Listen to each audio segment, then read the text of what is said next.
Friday, 10 a.m. DWIZ.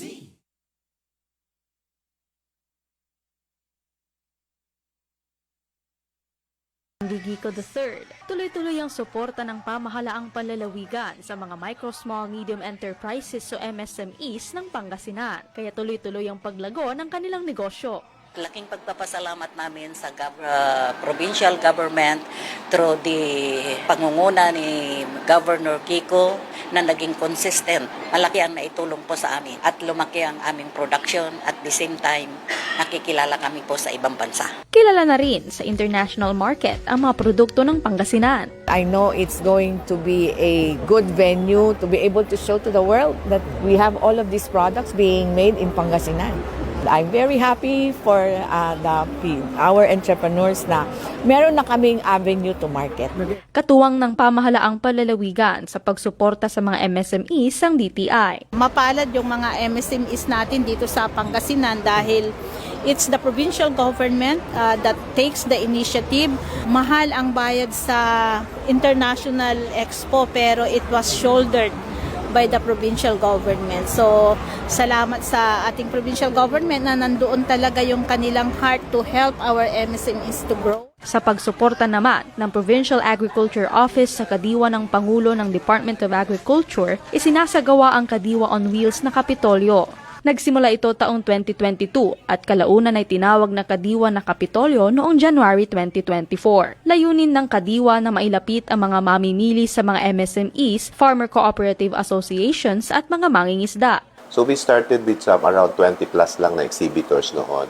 As of to date, on the average, nag-average tayo ng 40 plus exhibitors bawat conduct ng ating Kadiwa activity. So from September 2022 to December 2024, we have conducted a total of 97 Kadiwa-related activities. We're headed by the provincial government with the support of syempre yung ating mga LGUs at saka mga partner agencies. We have generated a total sales of 20,985,234.60 at ang natulungan nating exhibitors ay 2,582. Yung total household served ay kinocompute din po namin. So nasa 55,710. Nasa 4,456,800 pesos ang savings ng aming mga natulungang mga households. Sa pamamagitan ng Kadiwa ng Kapitolyo, nagbukas ang mas maraming oportunidad para sa mga MSMEs. Nabigyan po ng opportunity na aside from yung produkto namin direct na may bibigay sa ating mga consumer, nabigyan ding opportunity yung farm makapag-innovate ng kanilang product. At the same time, magkaroon ng iba-ibang linkages sa mga iba-ibang nagtitinda rin sa Kadiwa. Nung naging member na ko ng Kadiwa, bali marami ng market, marami ng sukingan. Hindi na masyadong mahirap maghanap ng bibentahan, sila na yung lumalapit. Tinitiyak ng pamahalaang panlalawigan na magpapatuloy pa ang pagsuporta sa mga MSMEs. Isa po sa ginawa ng ating provincial government ay yung gawing sustainable yung Kadiwa activity. In fact po, itong CY 2025, may schedule na po kami ng Kadiwa hanggang December na. Asahan nila na patuloy din tayong magbibigay ng high quality na products because of the product development support na binibigay ng ating provincial government sa mga ating MSMEs. I have always admired the spirit of my kababayans. They are not only the warmest and most dedicated people I know, they have been also the most resourceful and creative. That is why my administration has been working hard to provide them with the means to realize their goals and improve their lives by bolstering their livelihood. The province of Pangasinan will be there to give our 100% support. Pangasinan ang galing. Dana Laureano nagbabalita.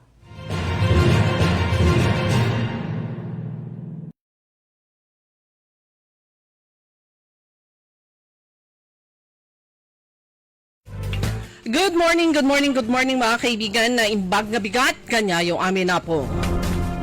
Araw ng Miyerkules ngayon ay May 28 at oras na ng ating programang Todo Balita at Komentaryo sa DWIC Dagupan. Muli tayo ay magkakasama-sama hanggang alas 6 ng umaga. Inyong maririnig mga balita kaganapan sa lalawigan ng Pangasinan sa ibang bahagi ng bansa at sa ibayong dagat. Ang inyong Katodo Balita, ako si Liway Manantan Iparagire. Ang aking partner si Aaron Susan niya daw. At sa technical kasama natin si Kaaron Eli Garcia. Sa ulo ng mga balita, sa balitang nasyonal, early at mall voting ipatutupad din sa barangay at SK election sa Disyembre. Todo balita. Pangulong Marcos may napili ng next PNP chief. Todo balita.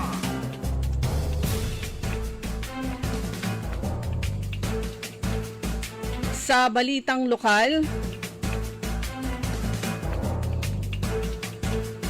sa lungsod ng San Carlos, lokal na pamahalaan magkakaroon o magpapatayo ng dialysis center. Todo balita. Sa balitang pampalakasan, Gilas Youth 2-0 sa ginaganap na CBA. Todo balita.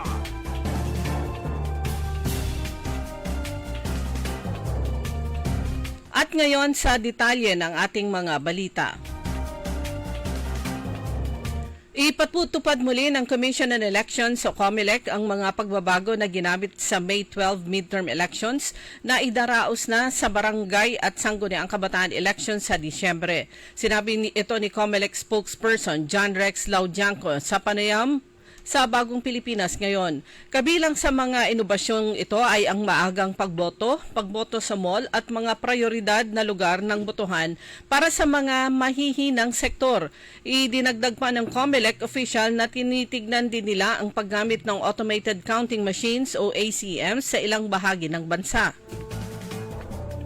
Sinabi ni Laudianco na magpapatuloy ang COMELEC sa paghahanda para sa barangay at SK elections na itinakda sa December 1 kung walang batas na nagpapaliban nito. Hanggat wala pang bagong batas na nagsasabing ipagpapaliban tuloy ang paghahanda alinsunod sa Korte Suprema.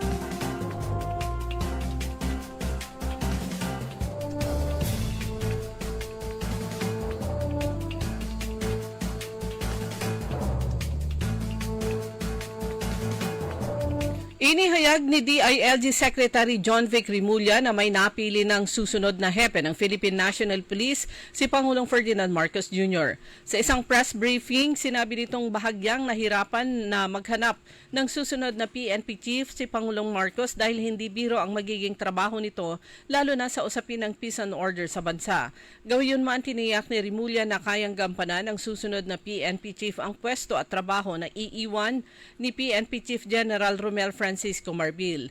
Naniniwala naman si Secretary Rimulya na ang susunod na hepe ng PNP ay kailangang tapat, may maayos na track record at may malinaw na hangarin para sa hinaharap ng pambansang pulisya.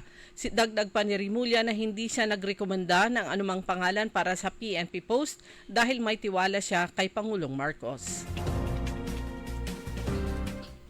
Sa iba pa natin mga balita, ayaw maging kampante ni Senator-elect Vicente Tito Soto III sa kanyang paliligaw sa mga senador para ihalal siyang Senate President ng 28th Congress dahil madalas mangyari sa Senado na may bumabaligtad at nanghuhudas sa bisperas ng botohan.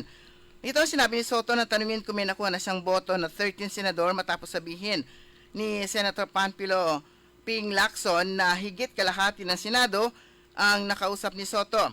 Aniya hanggang hindi pumipirma mga senador na susuportahang Senate President, hindi maaaring ituring na nakuha na ang boto ng isang senador.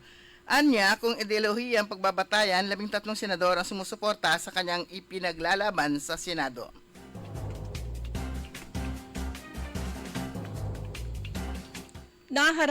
Naharang ng Bureau of Customs o BOC ang kargamento na naglalaman ng 1,000 na sako ng refined sugar nang walang karampatang import permits at clearance. Ang mga nakumpiskang asukal ay nagkakahalaga ng 5 million pesos na nakumpiska sa Port of Manila. Kasunod ng pre-lodgement control order na inisyo ng POM District Collector Alexander Gerard Alviar, isinailalim sa physical examination ang dalawang 20-foot containers at doon natuklasan ang mga laman nitong asukal. Ikinasa ang operasyon sa pakikipag-ugnayan sa Sugar Regulatory Administration, Department of Agriculture, Philippine Drug Enforcement Agency at iba pang law enforcement units. Nabatid na ang bawat container ay may lamang 500 na sako ng asukal na galing ng Thailand. Ayon sa Bureau of Customs, walang taglay na import allocation at clearance mula sa SRA ang mga produkto at wala ring authorization na inilabas para sa pag-aangkat ng asukal. Kalahati ng mga Pinoy ang tutol sa isinampang impeachment complaint laban kay Vice President Sara Duterte ayon sa survey ng Pulse Asia. Sa survey na sinagawa noong May 16 and 9, 2025 at nilahukan ng 1,200 respondents, 50% ang kontra sa pagsasampa ng articles of impeachment kay VP Sara sa Senado, mas mababa ng 1% kumpara sa 51% noong Marso. Samantala, 28% naman na nagsabing pabor sila sa pagsasampa ng impeachment laban sa Vice Presidente, mas mataas ng 10% noong Marso. Lumabas din sa survey na 21% ang hindi makapagbigay ng desisyon sa issue, habang 1% naman ang walang alam sa issue kaya hindi makaboto ng survey. Naglabasan ng mga empleyado sa kanilang opisina kahapon matapos na maramdaman ang pagyanig sa Metro Manila at Quezon ng 5.1 magnitude bandang alas 12:17 ng tanghali. Ayon sa Philippine Institute of Volcanology and Seismology o PHIVOLCS, ang sentro ng lindol ay naitala sa 24 kilometro ng hilagang kanluran ng General Nakar, Quezon.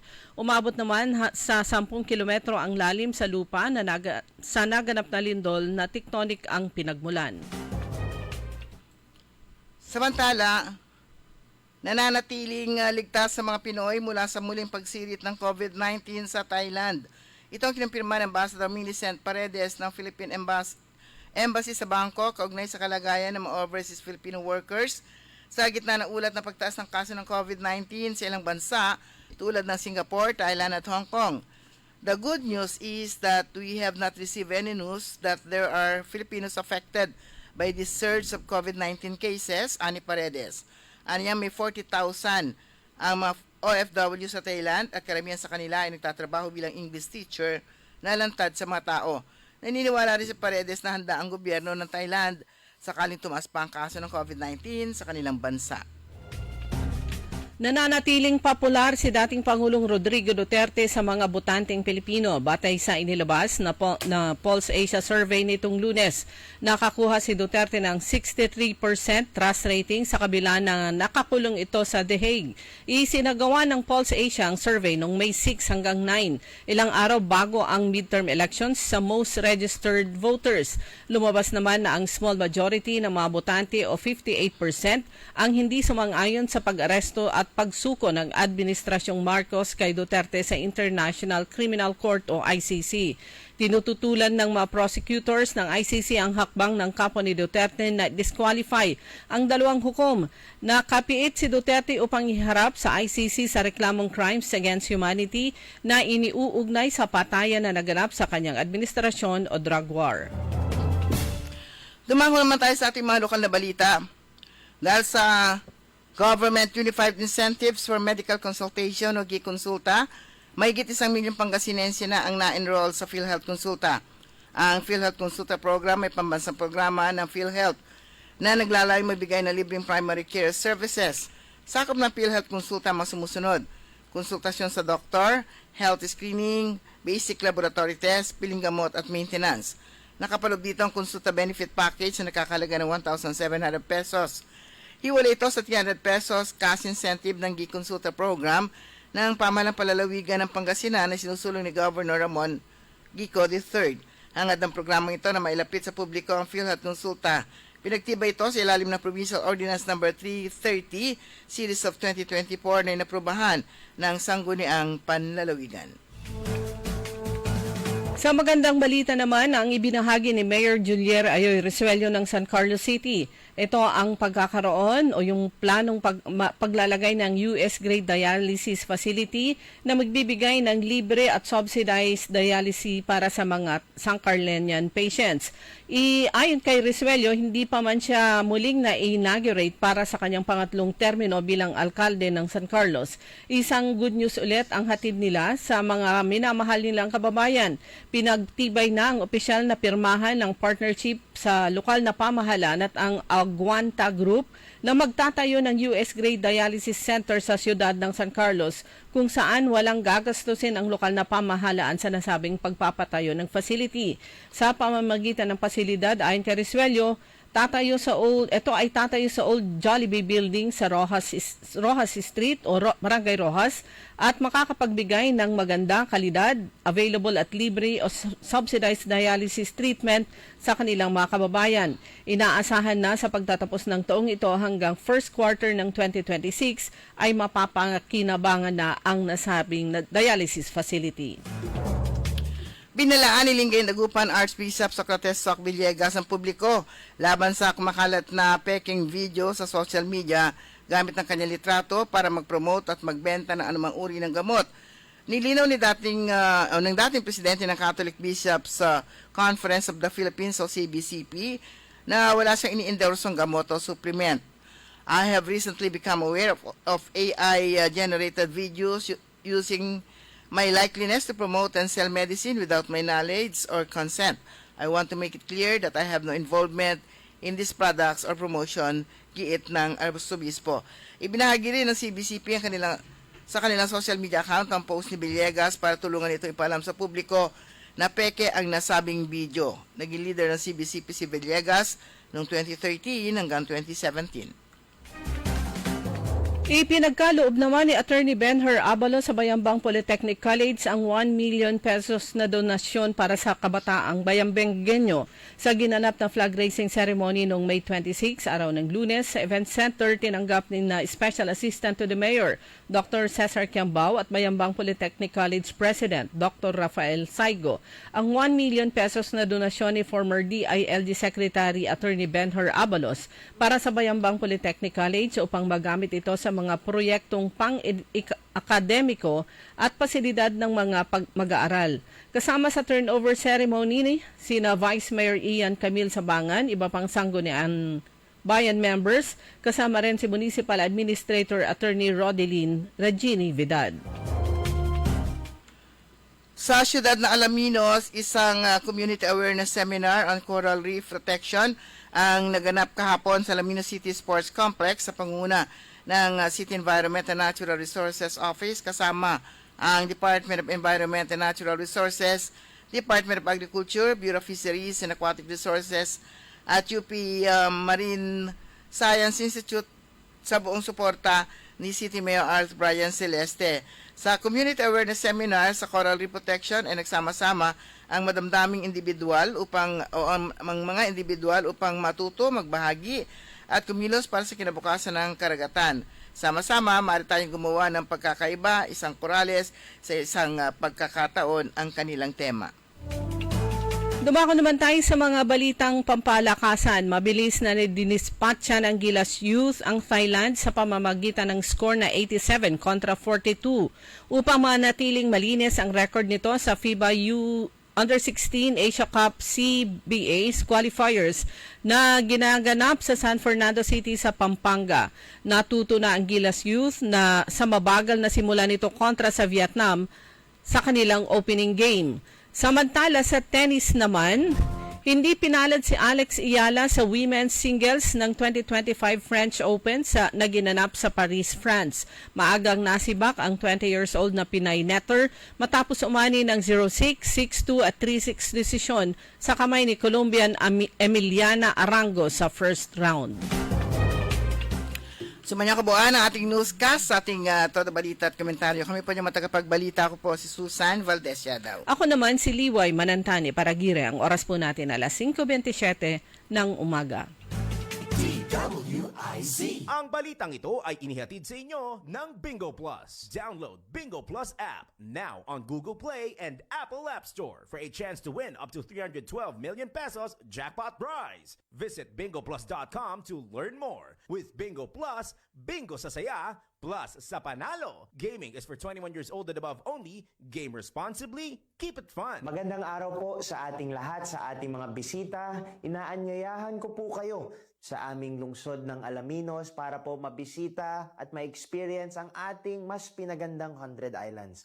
Marami na pong pagbabago sa ating mga isla at sana makita namin kayo dito sa aming lungsod para po makapag-swimming, makapag-enjoy kasama ang inyong barkada at ang inyong pamilya itong summer vacation. So tara na dito sa Alaminos City para sa ating 100 Islands. Ang patuloy na pagpapaganda sa 100 Islands National Park at lungsod ng Alaminos ay pinangungunahan ni Mayor Art Brian Celeste. Hoy mga suki, hanap nyo ba ay mga murang bilihin, malinis at sariwang pagkain sa pang-araw-araw at handaan tuwing may okasyon? May suggestion kami sa iyo. Tayo na sa Macador Market na kung saan inyong mabibili ang mga mura, sariwa, malinis at ligtas na bilihin tulad ng karne ng baboy at baka, manok, isda, gulay at iba-ibang sangkap sa pagkain. Matatagpuan din sa Macador Market ang dry goods, groceries, eateries at fruit section. Kaya ano pang hinihintay nyo? Gawing bongga ang handa mo everyday with Macador Market. Macador Market is open from 4 a.m. to 8 p.m.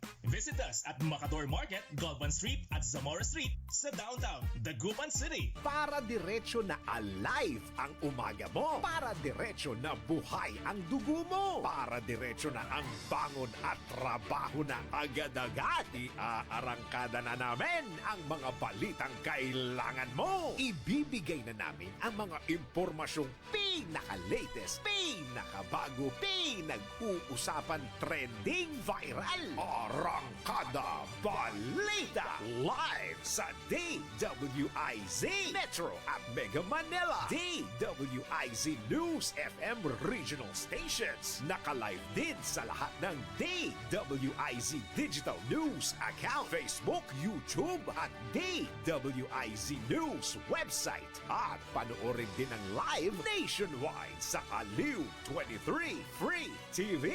Arangkada Balita. Arangkada na sina Drew Nasino at si Ate Juday, Judith Estrada Lerino. Gising ang morning mo sa Arangkada Balita. Live araw-araw, Monday to Friday, 5 a.m. Pagsapit ng alas 12 bago ka mag-lunch o kaya nagla-lunch ka, dagdagan pa ang mga alam mo para hindi ka naman huli sa balita.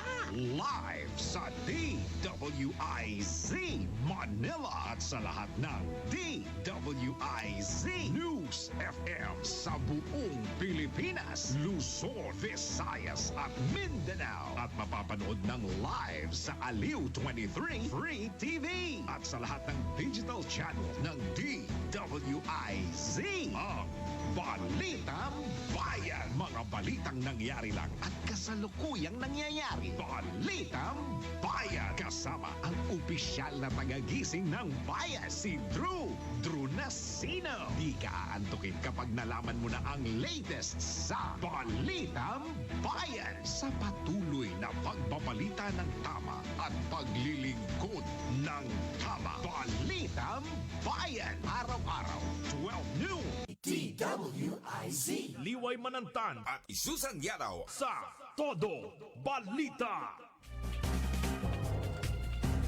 Oras po natin mga kaibigan, alas 5:31 ng umaga. Napatingin ako sa kalendaryo. 31 ay araw ng Sabado.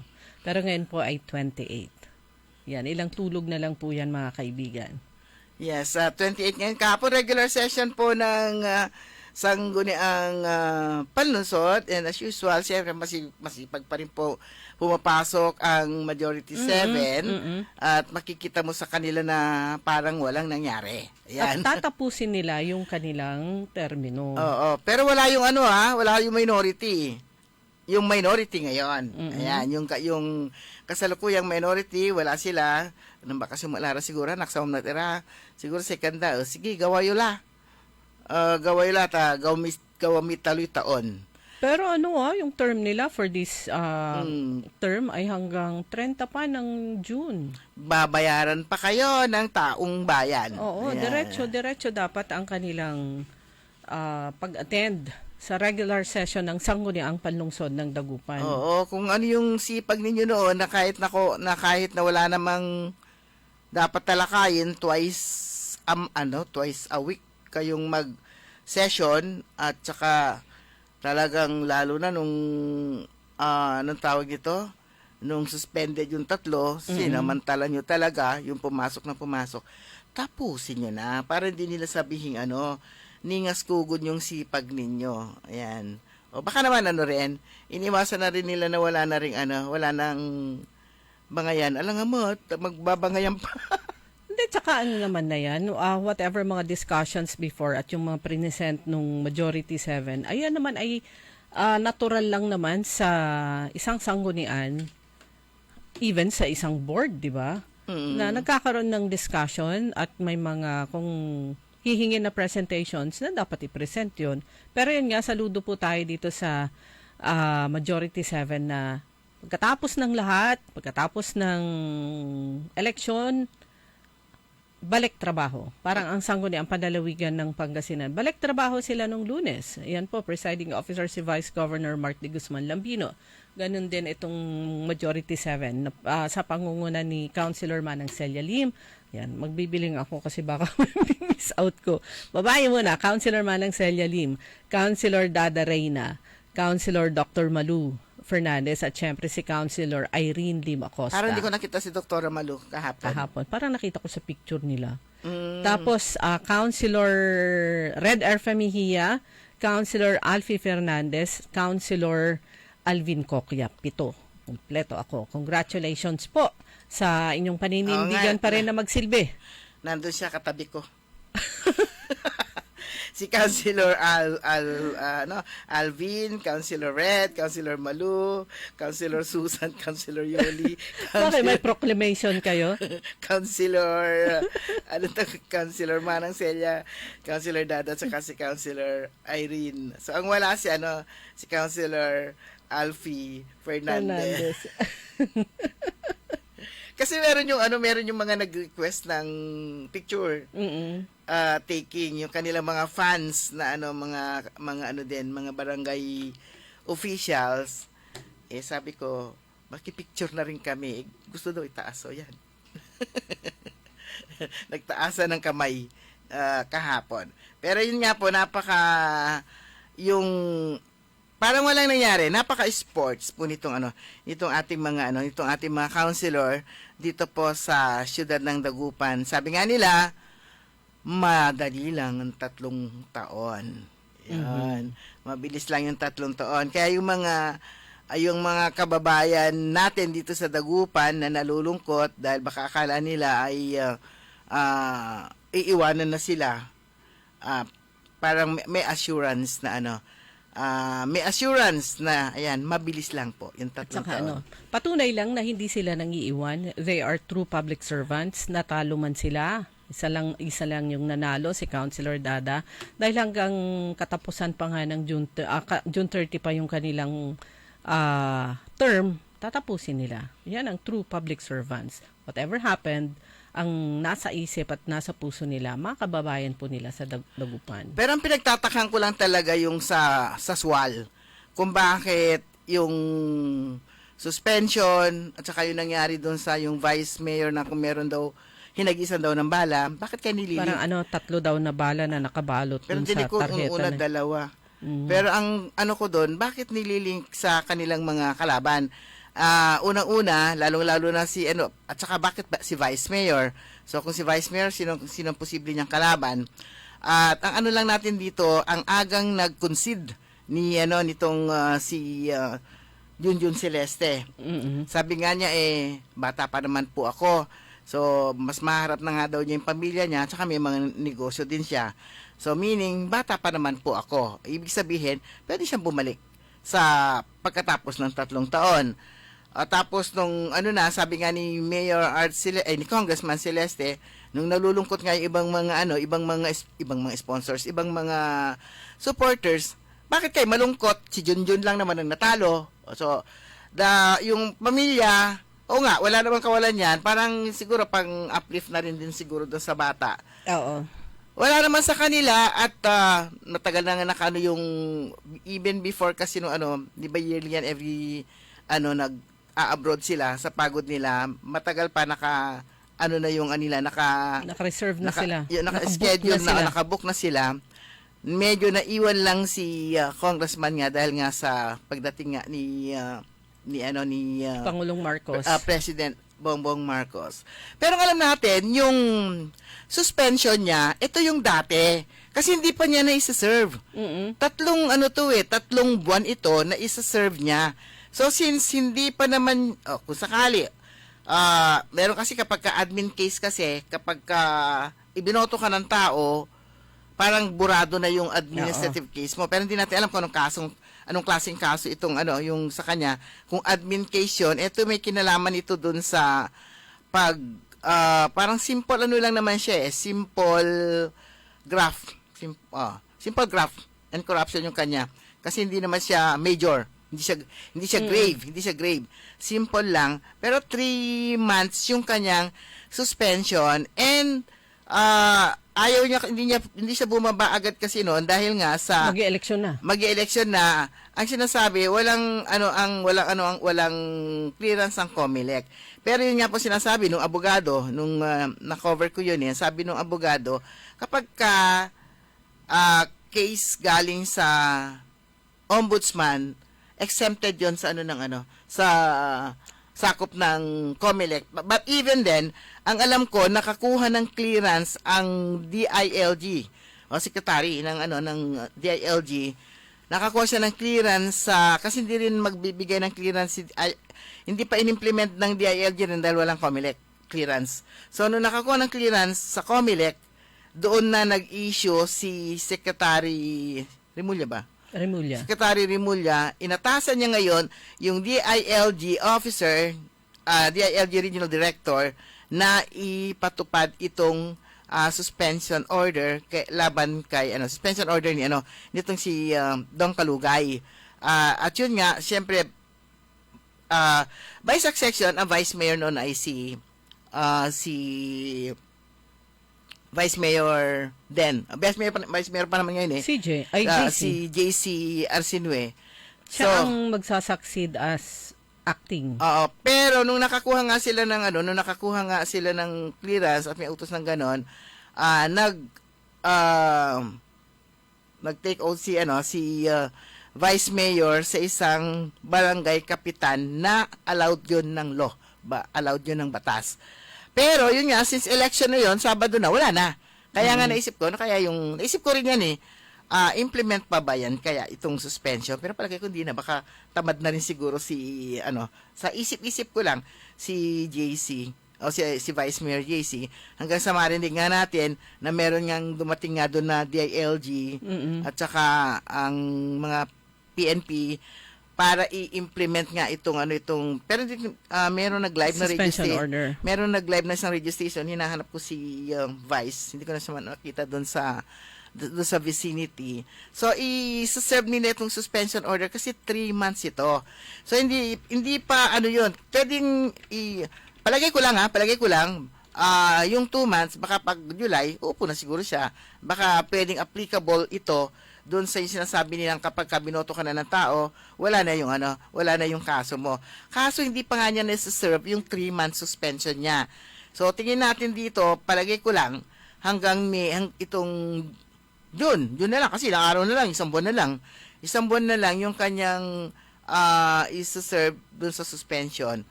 Pero kung sakali man na suspended pa rin siya ng another 2 months July pa. 1. 2 months pa kasi nga 3 months yun sakop na ng July yun. Palagay ko yung Vice Mayor na, yung Vice Mayor na nanalo na, hindi siya. Palagay ko lang, hindi pa natin may tanungan natin sa COMELEC or sa DILG mismo. Pero itong kaso po na ito, malinaw, ito po yung kasi ano na naman bang kaso to? Sabi nga lang kasi tapos na daw ang eleksyon. Tapos na nga yung eleksyon, pero hindi niya na-serve, hindi niya na-serve yung suspension sa kanya na 3 months. So ito pa lang yung dito pa lang niya isa-serve, dapat isa-serve ang tawag doon, term doon.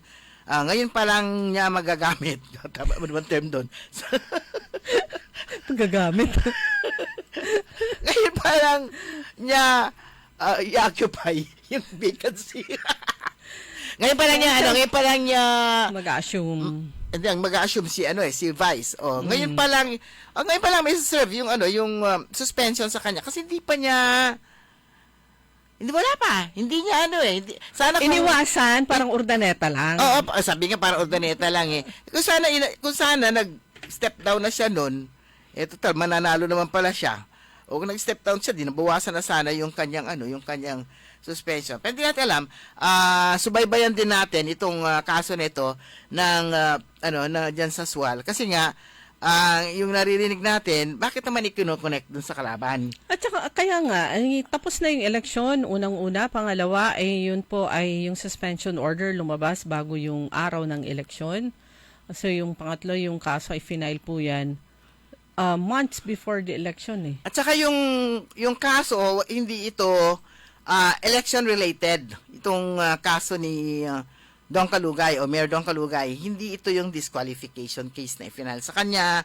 Hindi ito, wala itong kinalaman hindi siya election related, kundi ito yung kaso na isinampa na isang, hindi ko alam kung kapitan yun, kung sino man siya, na nagsampa ng kaso nga dahil nga sa pagbibigay niya ng pabor sa the whoever doon sa mga pispan ba yun? Fish cages. Fish cages na hindi na kumpleto yung mga documents.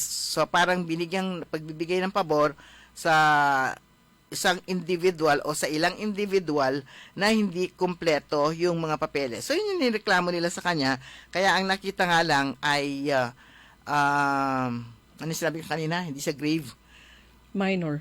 Hindi rin minor. Slight. Ano lang siya. Slight. Mild. hindi siya grave. Slight graft and corruption lang siya. So magaan lang. Kaya 3 buwan lang. Kasi medyo mabigat, 6 na buwan. Pero ito hindi ito preventive suspension. Penalty na talaga siya. Suspended na talaga siya. Suspension siya. So kailangan niyang i-serve yun. Kailangan niyang ang nga dito nga, kasi kung sakaling natalo siya, ang pa rito yung nabasa natin doon sa nabasa ko yun kung sakaling natalo siya, babawasan, kasi hindi na niya masaserve kapag natalo siya ibabawas sa sweldo niya, i-retroactive. May utang siya.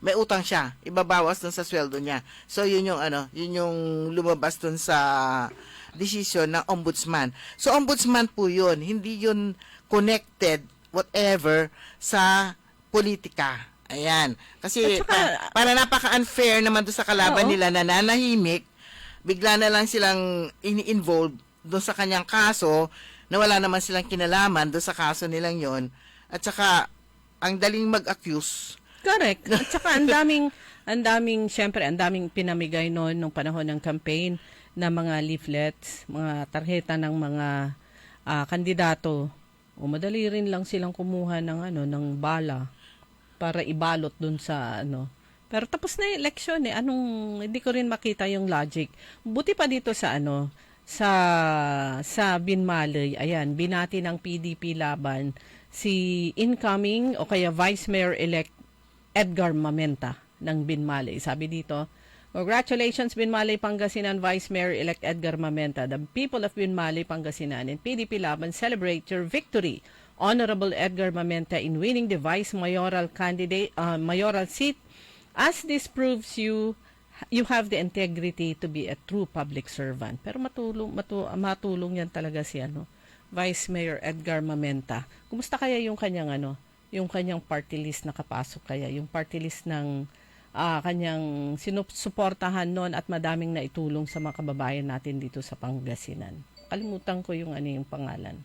So, congratulations kay Vice Mayor-elect, magbabalik siya Edgar Mamenta dyan sa bayan ng Binmaley. Pero ito, natapos na yung huling project ng serbisyong 3-in-1. Nakapagpatuli ba kayo? Natapos yan kahapon. Yung proyekto naman ni Congressman Christopher De Venecia kasama si Congressman-elect Manay Gina De Venecia at syempre si JDV. Yung handog naman nila sa kanilang mga kababayan dito sa pang-apat na distrito ng Pangasinan. Pero mainit, Kaaron Eli. Oras po natin mga kaibigan, alas 5:48. Magbabalik po tayo pagkatapos ng ilang paalaala. DWIZ. Ladies and gentlemen, the new face of your favorite restaurant in Dagupan City. The original party place in town. The Music Warehouse Club, Dagupan City. No need to go to Manila's top bars like Silo and BSK Club.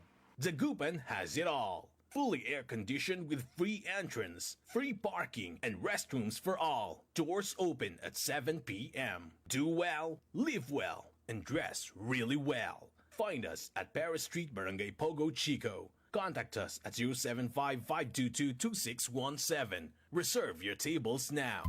Hoy mga suki, hanap nyo ba ay mga murang bilihin, malinis at sariwang pagkain sa pang-araw-araw at handaan tuwing may okasyon? May suggestion kami sa iyo. Tayo na sa Macador Market na kung saan inyong mabibili ang mga mura, sariwa, malinis at ligtas na bilihin tulad ng karne ng baboy at baka, manok, isda, gulay at iba-ibang sangkap sa pagkain. Matatagpuan din sa Macador Market ang dry goods, groceries, eateries at fruit section. Kaya ano pang hinihintay nyo? Gawing bongga ang handa mo everyday with Macador Market. Macador Market is open from 4 a.m. to 8 p.m. Visit us at Macador Market, Galvan Street at Zamora Street sa downtown Dagupan City. Walang yumayaman sa pagiging empleyado lang. Dapat lahat tayo nagninegosyo. Timing! Narito ang isang programang magbibigay ng tamang gabay sa pagnenegosyo. Pakinggan at panoorin ang mga ekspertong magiging guest dito. Isang show para sa negosyo. DWIZ Negosyo kasama sina Lito Gagni at Jerry Orbina tuwing Tuesday, Thursday at Friday 2 p.m. Pakinggan ng live sa DWIZ. Panoorin ng live sa Aliw 23 at i-follow sa lahat ng digital channels ng DWIZ, Facebook, YouTube at DWIZ News App. Huwag munang magplano, huwag munang sasabak, huwag munang papasok sa negosyo ng hindi napapanood ang show na Negosyo. Dahil ang dating ng DWIZ ay nationwide. Kailangan mabalitaan mo ang mga nagbabagang balita saan man ito sa Pilipinas. Hatid ng buong puwersa ng DWIZ News Gathering Team. Hatid ang programang magbibigay ng tamang impormasyon na galing sa lahat ng region sa buong bayan. DWIZ Network News. Bida ang lahat ng DWIZ regional stations at lahat ng news correspondents sa lahat ng lugar sa bayan. Kasama sina Angelo Bainio at Maine Barreto. Naka-live sa DWIZ Manila at lahat ng DWIZ regional stations sa buong Pilipinas. Mapapanood din sa Aliw Channel 23 at lahat ng DWIZ digital channels, Facebook, YouTube at DWIZ News website Monday to Friday 1 p.m. DWIZ Network News. DWIZ Liway Manantan at Isusan Yaraw sa Todo Balita.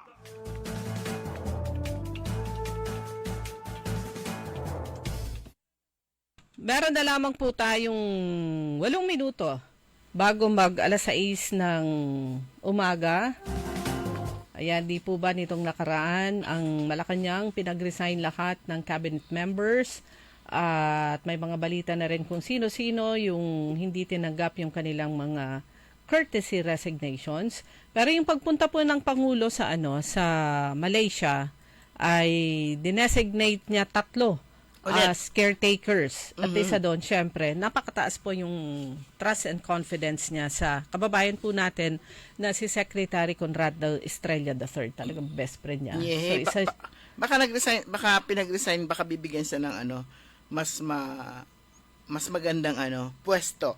Pero yung mga bali-balita kasing lumabas, yung mga news, parang yung paraan ng Pangulo para matanggal umalis sa pwesto, ay matanggal sa pwesto yung gusto niyang alisin, ay pinag-courtesy resignation lahat ng cabinet members, tapos yung iba na hindi tinanggap, parang ganun eh.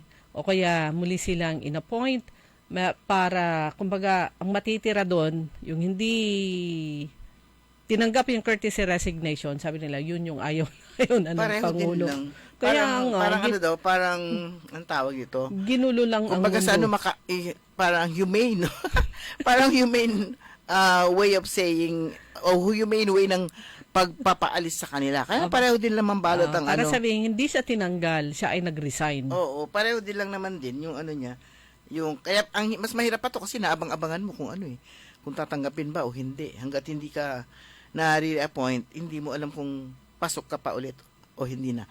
Good morning, Mama Ta, at saka kay Jerome, at saka kay Kuya Polly. At saka kay DC Vian, good morning. At saka maraming salamat, Councilor Red Elfe Mejia. Nabusog mo kami. Sarap talaga nung ano, no? Yung kanilang ham. At saka yung ano, ay, masarap kasi inakantayukan. Good morning din sa mga staff dyan, mga beautiful ladies dyan sa Mama Lols. Ayan, good morning. So, eto nga po, meron na lang 6 na minuto na lang. Tignan natin yung muna, bati-bati. Good morning kay Kuya Benji Tan, good morning. At si Cora Aquino at Kuya Marjan sa Barangay Tabang, good morning po. Ganon din kay Sir Napoleon ko, kay Conrado Nipomuceno, Ariel Awanan Bandong, kay Gracielda Matro, Jun Silang, Gloria Sanchez Maramba. Good morning, Grace. Gaheto Imasa Landingin, Benjamin. At sa Jun Silang, good morning. Ayan, may announcement ang Alaminos City incoming and ongoing college students. We are officially releasing application forms for the Alaminos City Scholarship Program for school year 2025-2026 starting today. Ayan, siguradong pila na naman ito.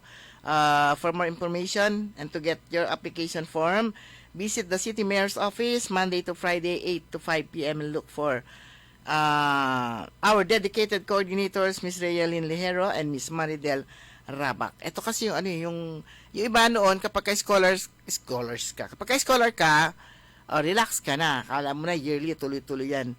Pero sa syudad ng Alaminos, welcome kasi lahat eh. So, talagang pinoproseso nila yan, tinitignan talaga, pumapasok pa ba? Kasi baka mamaya scholar ka, gamana yung luloob. So, sinecheck palagi yan kung pumapasok, sinecheck din yung grades.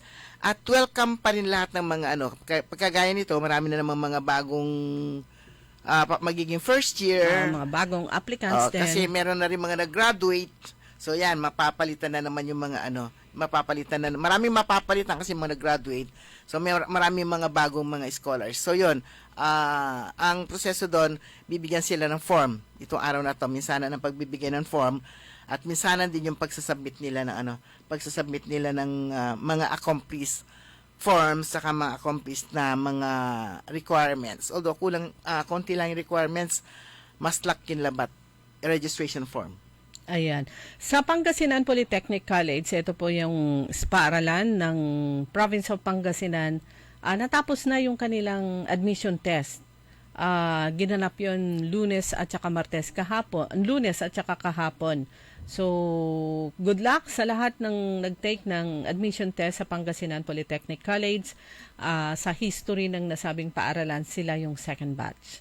Dahil yung nag-umpisa last year, magsi-second year na yung 700 na students. Ngayon naman ay panibagong set ng mga first year o kaya freshmen ang papasok sa Pangasinan Polytechnic College. Yan, good luck. Baka yung 700 na pang incoming, baka bigla na namang dagdagan yon ni Governor Ramon Gico III. So, target nga, ang sinasabi kasi, yung patutsada ng mga bumanat kay Governor Gico nung panahon ng eleksyon. Sabi niya, ilang estudyante naman nagbibigyan ng scholarship ng nasabing school. Pero syempre, sa umpisa lang yan. 5 years, nasa 5,000 na rin yan or more dahil madadagdagan yung mga kurso na ino-offer ng Pangasinan Polytechnic College at madadagdagan pa ng campuses on deck na yung Umingan campus ng Pangasinan Polytechnic College. Ayan, nabanggit na rin lang yung PPC. Yung balita natin kanina nga, inuulit-ulit pa rin po natin ito hanggang sa maintindihan pa rin natin, hanggang sa maintindihan na rin ng ating mga kababayan para sa susunod na eleksyon, intindi na nila itong Gikonsulta. Ulitin natin, hindi galing sa 1/7 konsulta package yung 300 na incentive. Ang 1/7 ay hindi cash na binibigay, kundi ito ang halaga ng serbisyong natatanggap ng pasyente mula sa mga accredited health facilities. So, yung 300, yun yung galing sa provincial government. So, sa kanya ikalawang termino, mas paigtingin pa ni Governor Gico ang programang Gikonsulta para mas marami pa ang mapangalagaan ang kanilang kalusugan. Tama Ayan. yun. At yun nga, mga kababayan po natin dito sa Pangasinan, kung hindi pa kayo naka-enroll, ayan, magtanong kayo o pumunta kayo sa mga ospital ng probinsya na malapit sa inyo at doon po kayo magpa-enroll. Pero wala na po tayong sapat na oras. Ang tabayanan po ninyo. Susunod agad, early in the morning, makasama po ninyo si Karen Oli Navarro. Programang Todo Balita at Komentaryo. Kami po niya nakasama sa technical side si Ellie Garcia. Ako po si Liway Manantani Paragire. Ako naman si Susan Valdez Siadaw. Magandang umaga po sa inyo lahat. DWIZ. Sumainyo ang Todo Balita, Lunes hanggang Sabado dito sa DWIZ